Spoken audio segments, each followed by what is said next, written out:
So in my previous role, I was in the research and technology sector.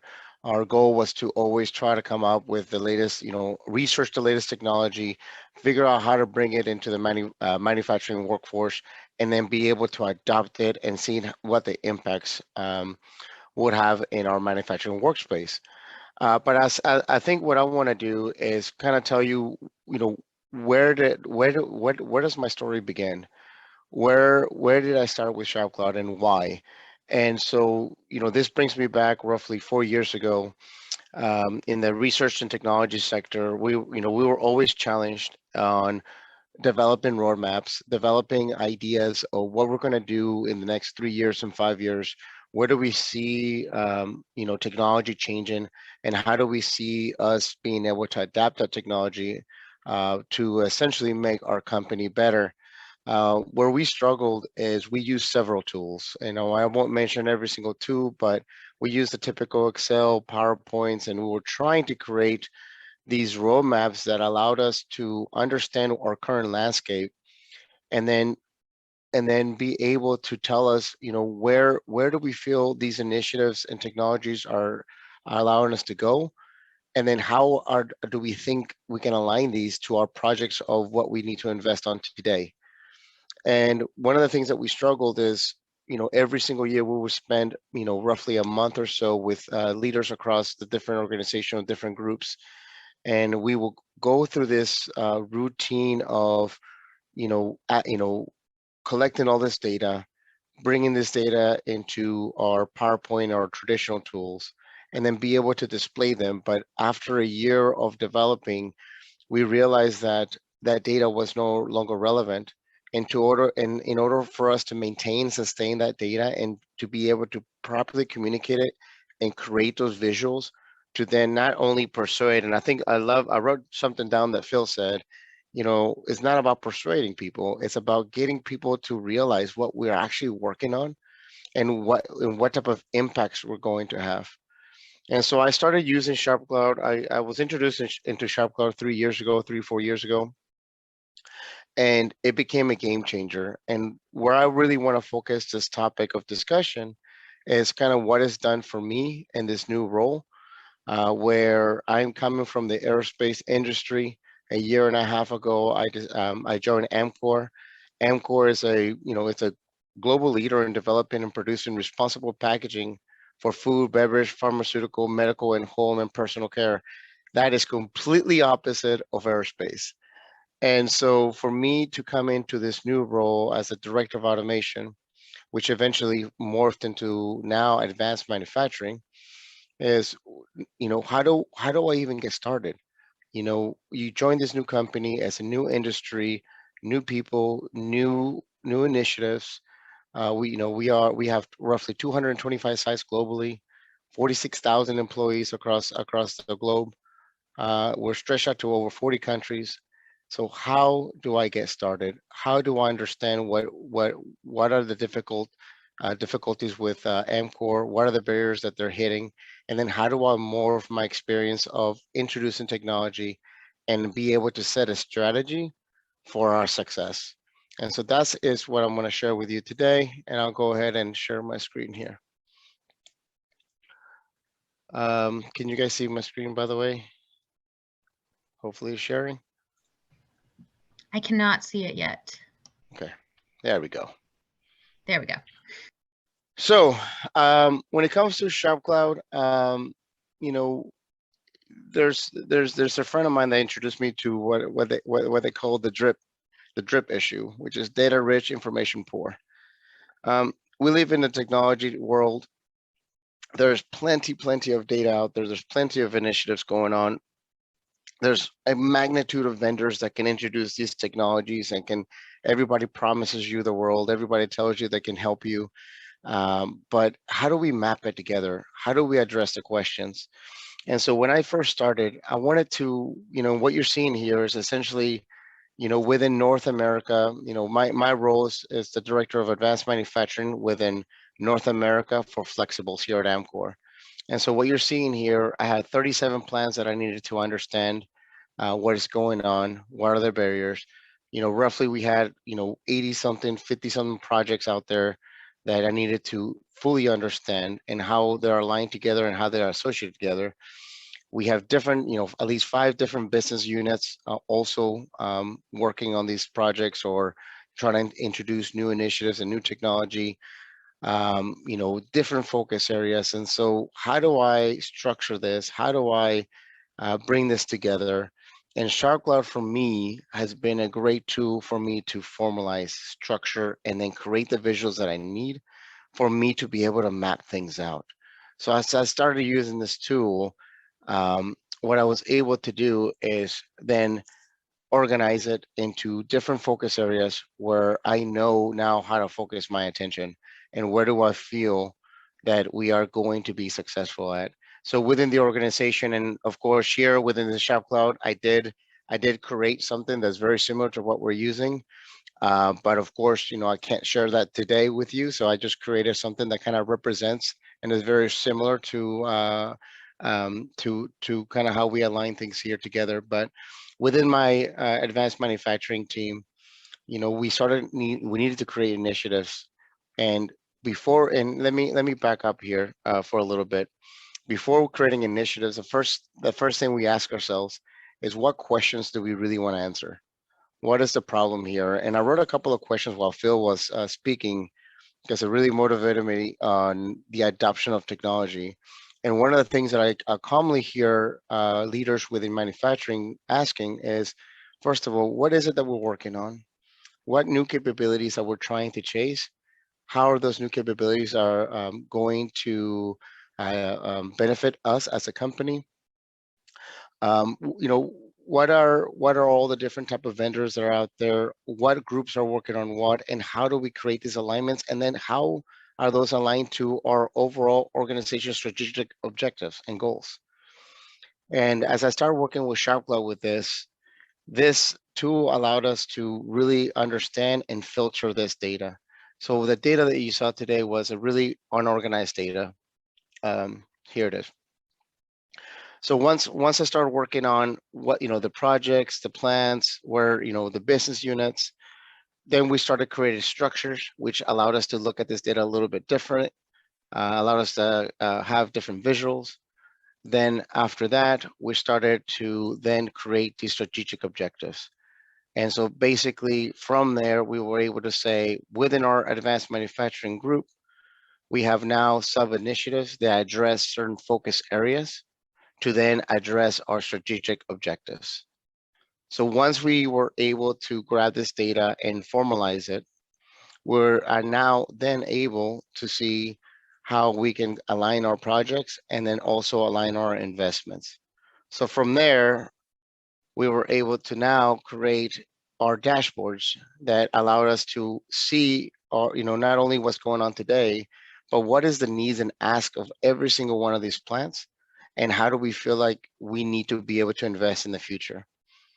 So if I organize my data based on our business units, and I organize my data based on all the project demand of all the technology that's being asked for in the plants, and start asking the what is it going to do for us, we can easily create these visuals where we can see where the investments are going, which focus areas are getting more attention than others, um, which projects are, which projects are contributing to that specific focus area. We're also able to communicate every single project that we have in our capital plan, and basically, what's the investment, what is the investment, what is the projected savings, and then where we are with our technology. So here we're able to easily create these visuals without having to manipulate any PowerPoints or any Excel sheets. For us, SharpCloud has really allowed us to create this, visuals from the same exact data, which to me has saved us a lot of time, which then accelerates, it keeps my team focused on executing, then being able to create, pretty visuals, right? But and we are also able to organize this data based on business units. So now I can talk to every single one of these business unit leaders, tell them roughly how much we're going to be investing in year 3 or 4 years, and then which projects contribute to that investment, and do we really need to chase those projects, and in what order. And then from that, it also allows this tool has allowed me to create visuals, not just for me but for my leadership team as well, to be able to map out, what is, when do we think these investments are going to hit, and when do we think those returns are going to hit. So then we can create this nice visual for us to understand what's happening here, not only for this year, what happened last year, but what is going to be happening beyond 2025, and again associating that with our projects. And something I want to create here is, or want to come across, is all these visuals are not, one of the things I've noticed is, we get stuck in creating pretty pretty pretty visuals to create, to be able to present and persuade our leaders. But in reality, we're creating visuals for us to realize what we're working on, and what is it that we're trying to achieve, and how do we align that to our core alignments or core objectives. So these are just some examples on how we're able to break down all that data and then be able to create visuals using this tool for us to see, how our financial impacts and investments and returns are mapped out over the next few years. So from this dashboards, a lot of my leaders, and I've been able to share this with my with my leadership team as well. They now have access to this. They can see this. They don't, and if there's any misalignments, they can communicate with me and be able to have those conversations. So that way we create alignment across cross-functional teams. So from there, of course, we can also have different visuals for roadmaps. All those projects, all those investments, how do they look over time? We can narrow it down to specific business units. We can see how projects are related, which ones depend on each other. And then I didn't get into the details, but basically for every single one of these projects, we have all the financial information, we have all the scope information, and we also keep track of the current status of the project and whether or not it's achieving what we thought it was going to achieve. And again, I just want to today, I want to just show you an example of how I'm utilizing this tool to change how we think in manufacturing and how we adopt new technology to really impact our businesses. So again, just kind of going through a couple examples of projects that are related. I left this one here as an example, as this project project 11 depends on project 45. Why is it that we focused on delivering project number 45, and now project 11 is going to see an impact? And so again, this is just an example on how we're utilizing this tool to see whether or not we're working on the right things and ahead of time instead of reacting. So from here, again, we can look at our roadmap over our business units. We also have the capability to look at it beyond different focus areas. And so here you can see the dependencies between each individual group, and we can create those alignments and then filter it down and seeing whether or not we're achieving our results. So if I go back to this Planet Knowledge Base, this is another way we are utilizing SharpCloud. But basically what we do is we map out all these plants. One of our strategy here is to really get a good understanding of what is it that we're trying to achieve before we go automate. One of the things that I've experienced, being in the automation realm for 15 years, is that automation is really attractive. Sometimes we can have misperceptions of what automation can do. Sometimes there's a misperception of automation is going to solve all our problems. And, my message has always been, not focus on automation, but focus on transformations. And transformations, you need three major things. You need technology, process, and people. And, Phil made a mention to this earlier, but we need to make sure, technology, you typically in my experience, has been the easiest thing to implement. But being able to focus on the process and people side is usually the toughest part. And so knowledge base for us means is how much do we really understand the process, and the people side before we implement that technology. And from this visual, what it allows us to understand is which plants we are essentially we have more knowledge of, and as we start getting projects within those plants, we're able to then know that we have a higher certainty that we are going to have success. So in this example, any plant that is on the level zeros for us with lower priorities, you know, there might be 40 projects in that area, but that's not where we're going to focus our attention. We're going to focus our attention on the critical plants that are having issues that our technology can address, and we have the most knowledge of, so that way we can guarantee our success of adapting our technology. Another visual that I wanted to show you guys is also being able to understand our current state, the things that we are executing. Where are they? Where do they stand? Now this tool allows me to communicate to each individual business unit and demonstrate, hey, all these projects that you have on your table, we're in the proposal state, we're in the investigation state. Now these are in the execution state. This is what my team is focused on. And now there's no misconception of what's being worked on and what's not being worked on. We can create these visuals very easily without manipulating any data. It's just changing the way we utilize this tool to be able to show that to not only my customers, but also to my leadership and to my team to create those alignments. But overall, we can create also these visuals for the focus areas. But in the end, for me, the SharpCloud, it is a tool, that the need that to me has been very impactful. When I first started, it was in November 2020. I needed to fully understand where the business was going. And I would say utilizing this tool within a couple of months, in 3 months, I was able to analyze our current landscape and create a strategic plan and a roadmap for this company. So for that way, I can grow my team and start executing within record time. I would say in my previous position, it would take us roughly 6 months to 8 months to really get a good understanding and hold of where we were. And utilizing that right tool and partnering up with ShopCloud has allowed us to really develop a strong strategy within 2 month time frame. That and use and continue to use this tool to have those that communication pipeline to our leadership team to then, and that's going to stick with me, Phil, but not persuading, but making sure they realize what we're working on and where we're heading.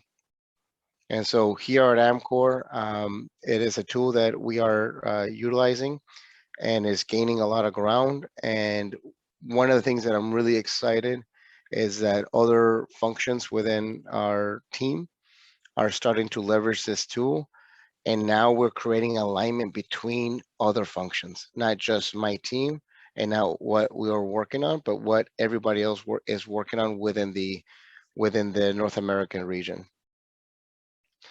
But that's all I wanted to share as an example on how we're utilizing SharpCloud to really leverage this for us to do strategic thinking and robot development.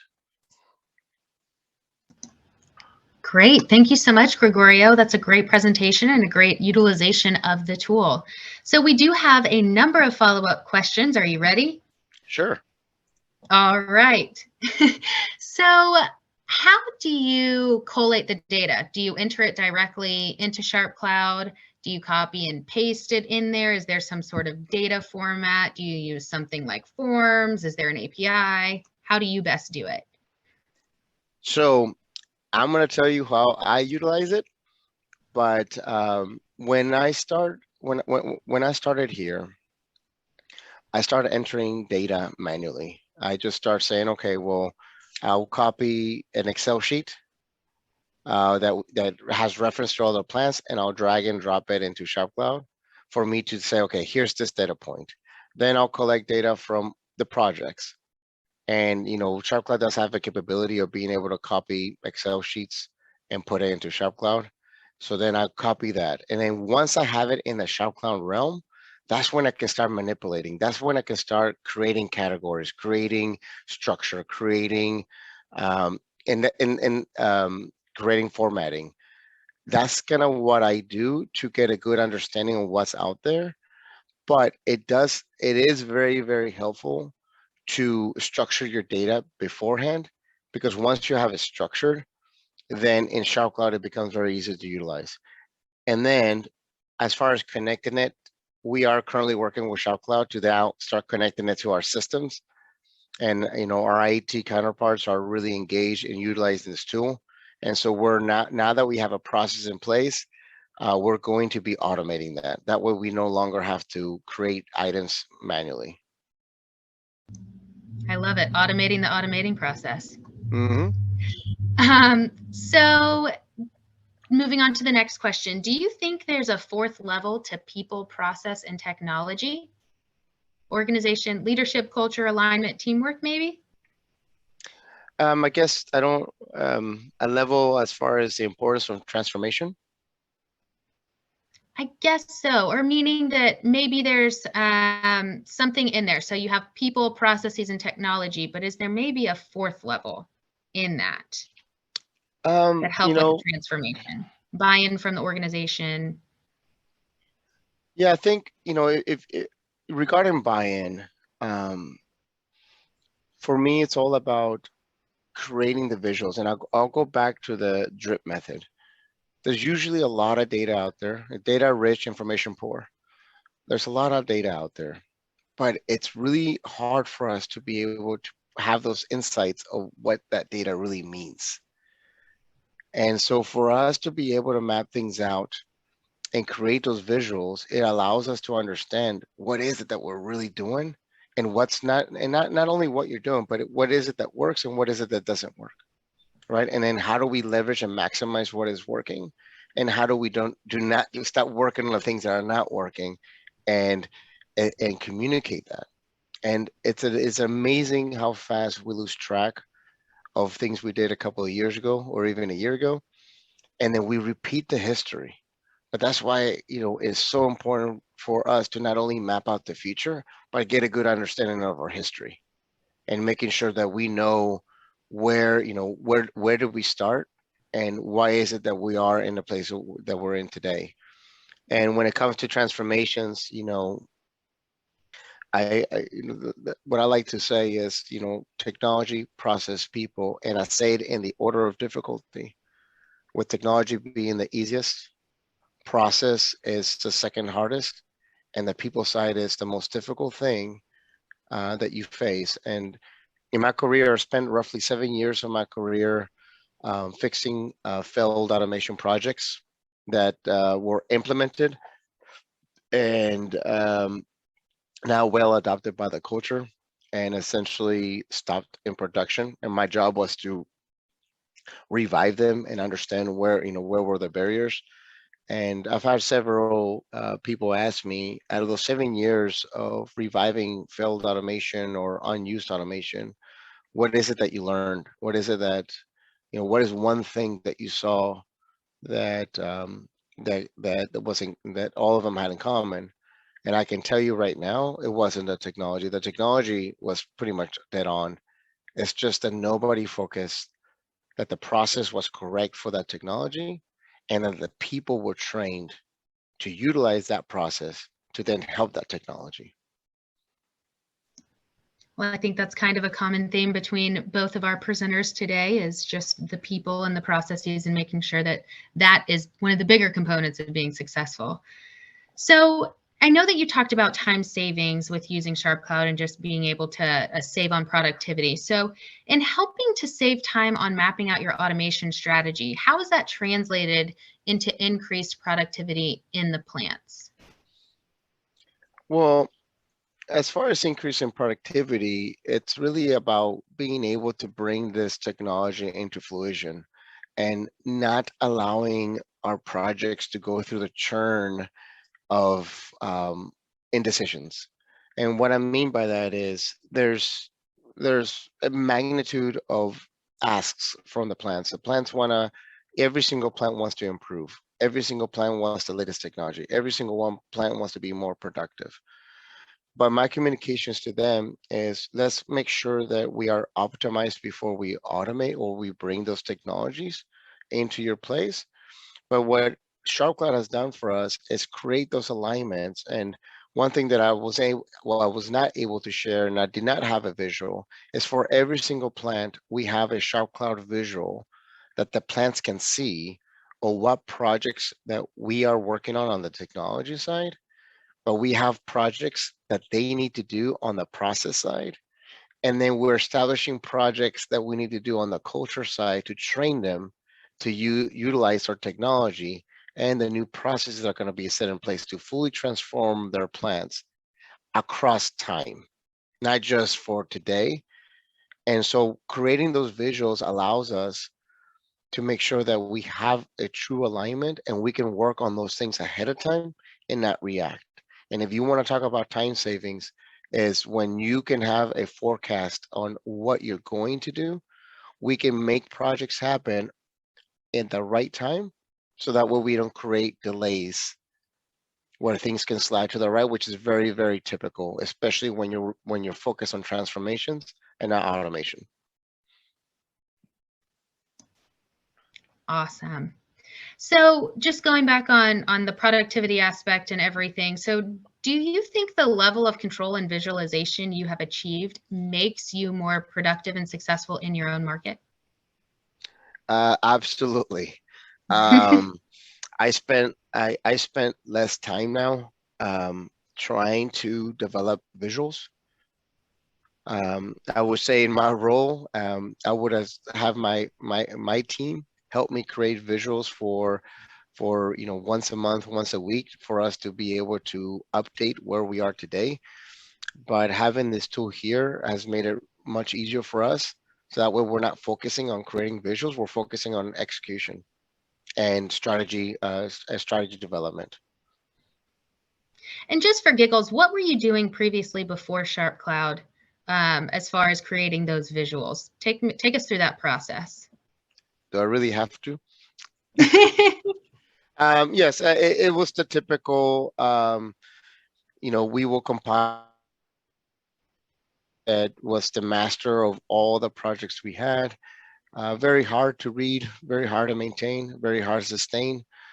We will utilize, of course, PowerPoint. PowerPoint has its place as well, and we will update little triangles and slide them in time frame.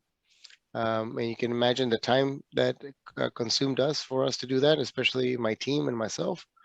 Not only do you have to create it, you have to review it, and then after you review it, you have to release it, and then 2 months later, guess what? It's not true anymore. So you go through the churn of doing that. We used, many Microsoft projects. We tried many methods, and all of them were really hard to maintain, sustain. And I think for us, you utilizing SharpCloud, and it's going to be more to come, is when we started creating this architecture where data can be streamlined, and we don't have to enter things manually, only when we have to. And I think the support that you guys have provided us has been fantastic, and not only guiding us, not only doing what we're saying, but also guiding us on how to best utilize this tool. Perfect. I know one of our resident experts we were talking about earlier, he's always like, well, there's a better way to do that.